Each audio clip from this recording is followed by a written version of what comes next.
Bienvenidos a su programa La Voz de los Derechos Humanos, un programa educativo que llega a todos ustedes gracias a la gentileza de la Universidad Nacional para la Defensa, UNADE, a través de su Escuela de Graduado en Derechos Humanos y Derecho Internacional Humanitario, que dirige el coronel Jorge Luis Vázquez Suárez, Ejército de la República Dominicana. Yo soy José Enrique Méndez. Muy buenos días, Xiomara Pimentel. José Enrique, qué alegría estar aquí contigo y también con todos nuestros fieles seguidores multimedia y a nivel nacional, porque ISPA tiene condición de llegar a todas partes en la República Dominicana. Así que desde la frontera, desde hasta Samaná, o hasta desde Cabo Engaño, hasta donde nosotros podamos decirle a todos los dominicanos lo orgullosos que nos sentimos, y en este mes de agosto precisamente, donde nuestro país celebra efeméride tan destacada. Me alegro muchísimo de estar aquí con todos ustedes y saludo también a nuestro hermano Manuel Cordero. Muchas gracias, señora Xiomara Pimentel, también al licenciado José Méndez, a todos los oyentes pues que nos escuchan. Qué bueno que están con nosotros en esta cita de un programa hoy muy especial, de matiz histórico, de matiz patriótico, que esperamos que usted también pueda disfrutar de él. Así es. Hoy tenemos un programa, un telemaratón histórico, ¿verdad que sí? Es un telemaratón porque continuamos, ¿verdad?, en esta misma línea de historia y de conocimiento para fortalecer esos valores patrios que tanto necesitan nuestros soldados y también nuestros civiles, y todo el pueblo dominicano necesita mucho escuchar y poner en práctica estos acontecimientos que marcaron y que siguen siendo trascendentales para nuestra historia. Me complace en el día de hoy, ¿verdad? Hoy 9 de agosto del 2025, presentar ante ustedes la continuidad de este telemaratón histórico que tenemos en la radio hoy, en ambos programas hermanos, y seguir hablando un poco del rol de la soberanía y la independencia en el ejercicio de esos derechos humanos que nosotros promovemos como universidad, como UNADE y como Escuela de Derechos Humanos en la República Dominicana, y ver cómo ha estado ese papel que juega la soberanía en la independencia y el ejercicio de los derechos, ¿verdad? Y para eso, como dije ahorita, me complace tener aquí con nosotros en este panel histórico al coronel Sócrates Suazo Ruiz, Ejército de la República Dominicana, director de Historia Militar del Ministerio de Defensa. Buenos días, coronel Sócrates, ¿cómo está usted? Muy bien, mucho gusto, José. Mucho gusto, mi prima Pimentel. Ay, qué honor, qué orgullo. Pues, señores, nuestro invitado, que ya ha estado con nosotros desde hace un ratito aquí, nació en la histórica ciudad de Baní, provincia Peravia, y es graduado en licenciatura en Comunicación Social, mención Periodismo, con estudios de posgrado en Historia Dominicana, Mercadeo y Publicidad. Su labor histórica o historiográfica, el comunicador y historiador coronel Sócrates Suazo Ruiz, se ha especializado en el estudio de la tradición histórica militar y sobre todo del pueblo dominicano también, desde la época precolombina hasta la actualidad. Nuestro invitado, asimismo, ha estado trabajando en los orígenes de la evolución de nuestra identidad y en la simbología patriótica dominicana desde la perspectiva de la defensa de la soberanía nacional. Es autor de los libros Fortificaciones Militares de Santo Domingo en 1994, Duarte Visual 1996, Duarte en la Historia de la Patria 1998, Manual de Historia Militar Dominicana 2005, Juan Bosch, Una Visión Ejemplar 2007, Manual del Ideario de Duarte 2013, y el Liderazgo Ético de Duarte 2019, entre otros escritos. Bienvenido, queremos escucharle. Gracias, realmente hablar, que ustedes me inviten a hablar de este acontecimiento, de este proceso. Así es. Porque nosotros no podemos, sobre todo la Escuela de Derechos Humanos, sí, no podemos abordar el tema de el proceso de anexión y de restauración como una pérdida de valores, de derechos, porque lo que perdió el dominicano, lo que perdió el pueblo dominicano, lo que perdió la nación dominicana, fueron sus derechos fundamentales de elegir y ser elegido, de ser ciudadano de primera, siempre de primera. Es decir, la pérdida de la independencia con la anexión implicó la pérdida de los derechos fundamentales. Mira, no lo había dicho nunca. Es interesante. Y precisamente, comandante Suazo Ruiz, para introducir este tema, a modo de introducción, nos gustaría comenzar, que usted nos pudiera explicar de manera sucinta qué fue la guerra de la restauración y por qué es tan importante para la historia dominicana. Sí, mira, yo pienso, en ocasión de celebrarse un aniversario de la restauración, un 16 de agosto, el señor ministro de Defensa, hace 2 o 3 años, me encomendó la misión, me ordenó la misión de explicarle al señor presidente de la República la simbología del monumento de Capotillo, que es uno de los grandes monumentos nacionales. Yo pienso que junto al Faro a Colón, junto al mausoleo de los padres de la patria, del baluarte o altar de la patria, que es la Puerta del Conde, el monumento de Capotillo es un monumento de primera línea, de primera jerarquía. Entonces, en ese monumento están expresados arquitectónicamente, en términos simbólicos, unas columnas destechadas. Usted va al monumento y encuentra unas columnas truncas y destechadas. Entonces, yo me reuní con el general Ramiro Matos González, que en paz descanse. Ay, sí, nuestro esa maestro. luminaria, y me explicó y dice, ese fue con nosotros al viaje. Dormimos allá en Montecristi, y entonces él me dio los detalles porque él fue junto con el escultor Pras Ventós, don Antonio Pras Ventós, de los que construyeron la simbología. El arquitecto Carbonell, que fue el que hizo el diseño monumental, y entonces las esculturas, las metopas o altos relieves, tienen un significado. Es decir, cuando uno llega al monumento, desde la primera escalinata está diseñado en ese promontorio, en esa pequeña montaña, muy descansada, muy cómoda para subir, y entonces desde los primeros peldaños que te llevan hasta la cumbre del monumento tienen un significado, y el significado es que los primeros 3 peldaños representan los 3 primeros grandes esfuerzos bélicos heroicos, como fue lo de Moca, el asalto al cuartel de Moca por Cayetano Gelmosén y José Contreras, el martirio de Francisco de Rosario Sánchez en San Juan y el martirio de los héroes y mártires de Santiago de 1862. Esos representan esos 3. Entonces, después, porque la guerra tiene unas categorías, ese proceso que primero es político, primero es como el duelo.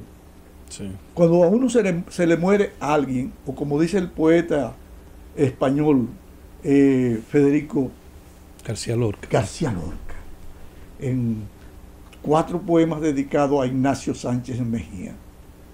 El último poema es cuando a uno se le muere a alguien, tenemos que hacer un duelo, porque tenemos que tomar conciencia, entrar en ese nivel de conciencia que tiene grados hasta resignarte. O sencillamente nosotros hicimos el primer duelo, despertar que nos habían arrebatado las libertades, que nos habían arrebatado los derechos. Y en consecuencia, desaparecida la República, que es el pacto social, que es el proceso histórico de conciencia constitucional, desde el 6 de noviembre, con las reformas constitucionales, con las distintas elecciones presidenciales, hasta tener conciencia de que éramos ciudadanos del mundo. Lo que se ocurrió el 27 de febrero es decirle al mundo, aquí en la primada de América nació la República. Pero estaba sostenida por la nación, lo que somos nosotros, la diferencia entre nación y república. Y entonces la nación dominicana, la primera que tuvo conciencia de su etos, de su ser nacional, que ejerció la defensa primero que todos los pueblos de América, que produjo la primera revolución criolla de América en 1605-1606, que vencimos a los franceses, que vencimos a los ingleses de Penny-Venables, que vencimos íbamos a vencer, que vencimos a los haitianos en esos 12 años de guerra. Entonces, ese pueblo que tenía conciencia de ser, de pertenecer, de esa identidad, de esa personalidad, de esa alma nacional que se había construido, entonces se lanzó a la guerra. Se tomó la decisión ya, ¿verdad? Tomó la decisión. Ahora, fue un proceso político, confrontándose que lo que antes, durante 17 años como república, podíamos hacer porque nos autogobernábamos, entonces había un amo extranjero que nos establecía los límites. Nos cortó las alas. Nos cortó las alas. Y entonces, volviendo al monumento de Capotillo, esas columnas destechadas significaba que la patria, al perder la república, al perder la soberanía y la independencia nacional, había perdido el techo. Sí. Que nos habíamos quedado sin bandera. La bandera ideada por Duarte. Wow. Defendida en los campos de batallas, en decenas de combates, en decenas de batallas nacionales. Que la sangre vertida en aras de esa libertad y de esos derechos se habían perdido. Que un inconsulto caudillo se había lanzado a asesinar a la república. Asesinar las libertades, asesinar la democracia, asesinar nuestros derechos de ser libres y de ser como somos, de nuestra idiosincrasia. Sí. Esos son los símbolos del monumento de Capotillo. Usted habló que esta decisión, después de ese despertar, después de haber vivido esos días de luto, cuando pasa ese luto que tomamos la decisión y el pueblo despierta y dice, bueno, nos arrebataron los derechos humanos, nos arrebataron la bandera, nos arrebataron el himno por estos años, el país, estábamos huérfanos. Entonces, ¿usted podría mencionarme algunos factores políticos, ¿verdad?, que hayan influido, o militares? Factores políticos y militares que influyeron en esa decisión ya para lanzar la guerra y el grito de esos soldados. Eso es un proceso de acumulación, ajá, de experiencia. Mira, hay porque la anexión es un acto de falta de fe. Yeah. Falta de fe en nuestras potencialidades, colectivas e individuales. Entonces, cuando se materializa el crimen, porque fue un asesinato de la República, así, fue un asesinato, una conculcación de derechos, y entonces somos sustituidos, perdemos el derecho a elegir, a ser elegidos, derecho a igualdad. O sea, nosotros como sociedad, como pueblo, Duarte escribió un verso maravilloso que se llama: los blancos cobrizos morenos cruzados al mundo unidos marchemos y al mundo mostremos que no somos hermanos. Lo que está diciendo Duarte es que hacía 300 años que habíamos emprendido el camino de 3 troncos étnicos fundamentales. Los aborígenes, nosotros somos el primer pueblo mestizo de América, cruza entre españoles e indígenas, indios, lo que dice la gente india. Somos el primer pueblo mulato de América, el cruce entre españoles y negros. Somos el primer pueblo sambo de América, cruce entre negros e indígenas. Entonces, caminamos solidariamente, con un nivel de compenetración y de apoyarnos unos a otros, hasta crear la nación que somos, esta carta de colores que somos, estos mulatos. Y entonces ya nosotros estábamos acostumbrados cuando vienen los españoles, vienen con los prejuicios raciales de Cuba, donde había esclavitud. Nosotros muy temprano nos erigimos en un pueblo libre antes de ser independiente. Como colonia ejercimos y vencimos a los franceses en Palo Hincado con Juan Sánchez Ramírez y le pusimos fin a la era de Francia en Santo Domingo, gobierno de Francia entre 1801 y 1809. Nosotros vencimos los mulatos, las mujeres y los mulatos a la invasión de Peñivenable. Ahí participó Juana de Sotomayor, una lancera, porque la gente no sabe que en ese escudo nacional, en el escudo nacional están las lanzas victoriosas frente a Peñivenable, las lanzas victoriosas del 21 de enero de 1691, la batalla contra los franceses que ya estaban en el oeste del valle, del valle de la Limonada. Esas lanzas con que cazábamos reses como actividad económica están ahí erigidas en el escudo nacional. Y esas lanzas victoriosas no se iban a guardar, no se iban a enterrar frente a la afrenta de la anexión. O sea, amábamos la libertad porque el pueblo dominicano nació para la libertad. Así es. Por eso en el 1861, ante esa falta de fe, que me ha parecido magnífica esa expresión, y con la fuerza, con la vitalidad, con eso que usted la impulsa y que ya nace en el corazón de nosotros, es que se genera ese descontento tan grande, ¿verdad que sí? Claro. Unos ven ahora, es fácil decir héroe o villano, pero Pedro Santana, ¿por qué se generó y cómo se libró ese espíritu nacional para volver? Manuel, sí.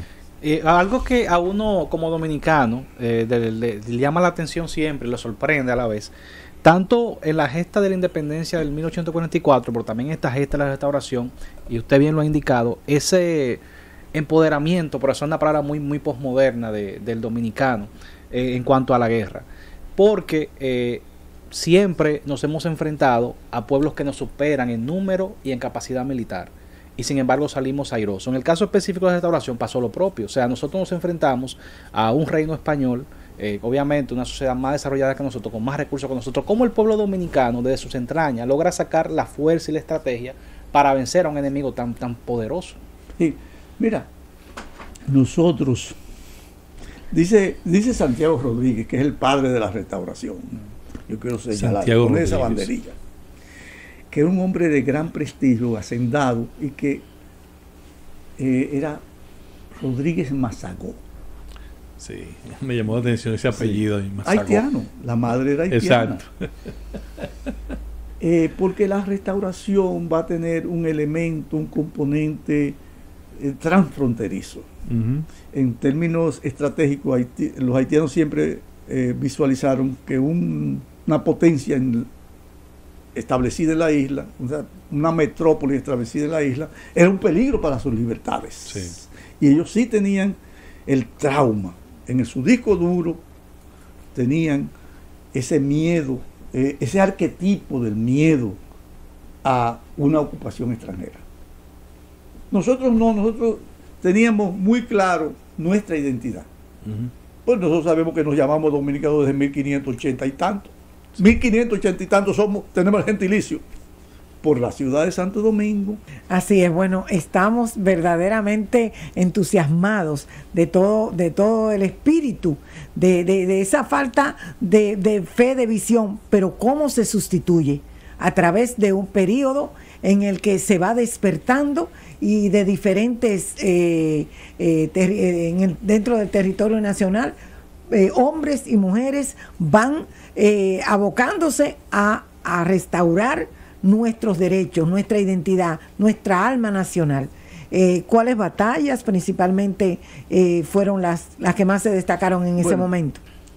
Vamos a decir, el grito de Capotillo es como la proclamación de la Puerta del Conde.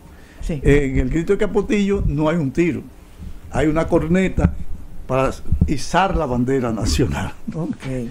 De modo que qué maravilla. Pero a los 2 días, ya el 18, tenemos el combate de Guayubín. Un combate fundamental, porque Manuel Buceta, comandante español, estaba en la línea noroeste con tropas, haciendo una especie de inspección y de algún modo tratando de disolver los enconos que teníamos contra los españoles.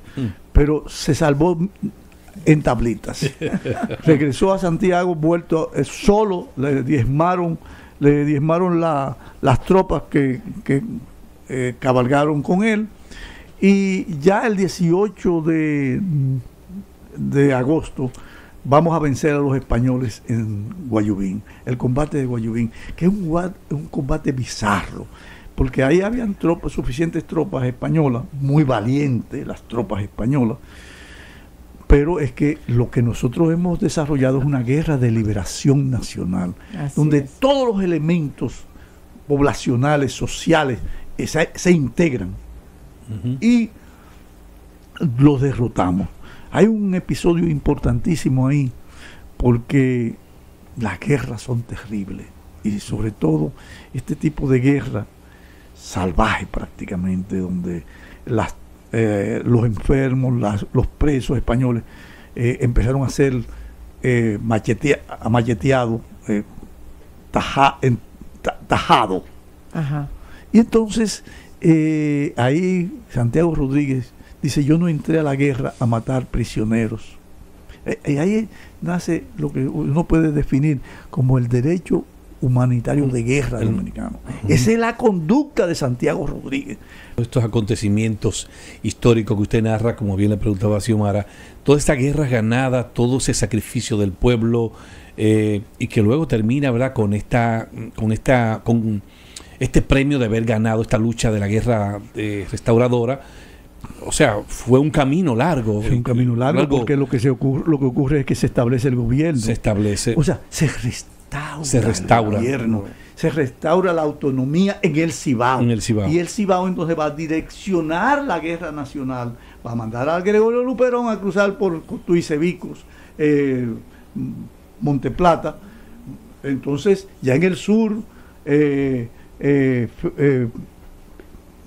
Félix Liberata, José María Cabral y Luna, los hermanos Ogando, Timoteo Ogando, en la zona de San Juan, en la zona del Valle del San Juan, van a vencer en La Canela, por ahí por la zona de Neiva, Galván Neiva, a las tropas españolas. Es decir, ya la guerra se hizo nacional, ya el direccionamiento del Estado implica que ese gobierno, originalmente presidido por Pepillo Salcedo, va a emitir vales, va a dar órdenes: cójanle prestado que la gente pague con tabaco, que la gente pague con vaca, para mantener al ejército, porque siguió la lucha. En la retirada de los españoles hacia Puerto Plata, en los llanos de Pérez, en Altamira, van a haber combate hasta que ellos llegan a Puerto Plata, porque el puerto le permitía traer tropas frescas del Cibao, pero están reducidos ya en el Cibao a Montecristi y Puerto Plata.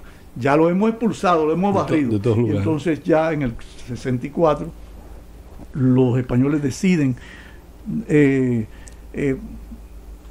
sustituir el mandato de Pedro Santana como gran comandante, y va a morir en 1864. Como murió Mella en 1864, pero la guerra restauradora tiene como particularidad que nos congrega a los tres padres de la patria.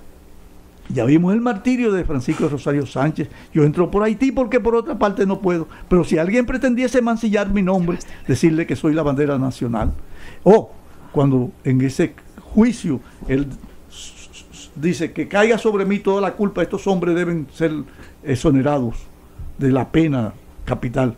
Que caiga sobre mí toda la culpa. Y Juan Pablo Duarte dice en 1864, en un discurso formidable, una carta formidable, que dice: si en 1838, cuando las palabras honor nacional estaban proscritas, si en 1843 fui perseguido por esa facción traidora y parricida, si en 1844 fui expulsado a perpetuidad y he arrastrado durante 20 años las cadenas del exilio, ¿cómo no he de regresar yo con las armas en las manos a defender a mi patria?